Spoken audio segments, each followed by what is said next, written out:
Hello, ഇന്ന് നമ്മൾ വൈറലായിട്ടുള്ള bun Musca try ചെയ്ത് നോക്കാൻ പോവാണ്. നമുക്ക് എന്തായാലും ഇപ്പോൾ അവിടെ പോയി വാങ്ങി കഴിക്കാനൊന്നും പറ്റില്ലല്ലോ. അപ്പോൾ അതിന് വേണ്ടിയിട്ട് ബണ്ണ് ഞാൻ ആദ്യം ബട്ടറിൽ ഒന്ന് ടോസ്റ്റ് ചെയ്തെടുത്ത്. ഇതിലെ മെയിൻ 2 ഇൻഗ്രീഡിയൻസ് എന്ന് പറയുന്നത് ബട്ടറും മിൽക്ക് മെയ്ഡും ആണ്, ഓർ കണ്ടൻസ്ഡ് മിൽക്ക്. അപ്പോൾ ഫസ്റ്റ് നമ്മൾ ബട്ടർ നന്നായി ബീറ്റ് ചെയ്തെടുക്കും. പിന്നെ അതിലോട്ട് കണ്ടൻസ്ഡ് മിൽക്ക് ആണ് കേട്ടോ ഞാൻ ആഡ് ചെയ്യുന്നത്. ഇത് അധികം ആഡ് ചെയ്യേണ്ടെന്നാണ് ഞാൻ റെഫർ ചെയ്ത വീഡിയോസിലൊക്കെ കണ്ടത്. സോ ഇത് ആഡ് ചെയ്ത് കഴിഞ്ഞിട്ട് രണ്ടും കൂടെ നന്നായിട്ട് ബീറ്റ് ചെയ്തെടുക്കുക.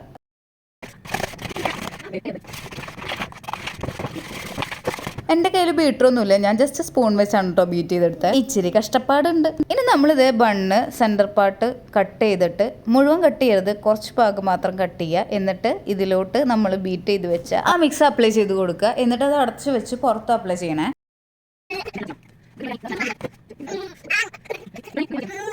സോ ഞാൻ അത് ഉണ്ടാക്കി കഴിഞ്ഞപ്പോഴത്തേനും ക്ഷമയില്ലാണ്ട് അത് ഒരെണ്ണെടുത്ത് ട്രൈ ചെയ്തു. സത്യം പറയാലോ, എനിക്ക് അത്രയ്ക്കങ്ങ് ഇഷ്ടപ്പെട്ടില്ല. അതിന്റെ മുഖത്ത് നല്ല വ്യക്തമായിട്ട് കാണാനുണ്ട്. അപ്പോഴാണ് ഞാൻ ഓർത്തത് ഇതിന് കോംബോ ആയിട്ട് വരുന്ന ഇറാനി ടീ ഒന്ന് ഉണ്ടാക്കി നോക്കാന്ന്.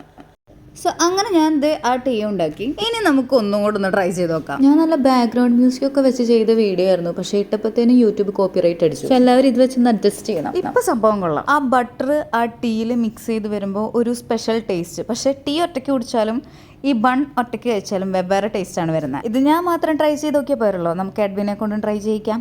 എഡ്വിനോട് ഞാൻ ഫസ്റ്റ് ബണ്ണ് മാത്രം ഒന്ന് ട്രൈ ചെയ്ത് നോക്കാൻ പറഞ്ഞു. അത് തന്നെ കഴിച്ചു നോക്കിയപ്പോൾ എഡ്വിനും ഇഷ്ടമായില്ല കേട്ടോ. ഇഷ്ടമായില്ല എന്നല്ല, ബട്ടർ ബണ്ണ് കഴിക്കുന്ന പോലൊരു ടേസ്റ്റ്. എനിക്ക് തോന്നുന്നത് കണ്ടൻസ്ഡ് മിൽക്ക് കുറച്ചുകൂടെ ആഡ് ചെയ്യായിരുന്നു. ഞാൻ കണ്ടൻസ്ഡ് മിൽക്ക് ഒന്നുകൂടെ ആഡ് ചെയ്തിട്ട് വീണ്ടും ഉണ്ടാക്കിയിട്ടുണ്ടായിരുന്നു. അപ്പോൾ കഴിച്ചപ്പോൾ നല്ല ടേസ്റ്റ് ഉണ്ടായിട്ടോ. എഡ്വിനും ചായയിൽ മുക്കി കഴിച്ചപ്പോൾ ഇഷ്ടമായി. ഇതൊന്നല്ല, ഡാനിയുടെ റിയാക്ഷനാണ് ഇതിൽ ഹൈലൈറ്റ്.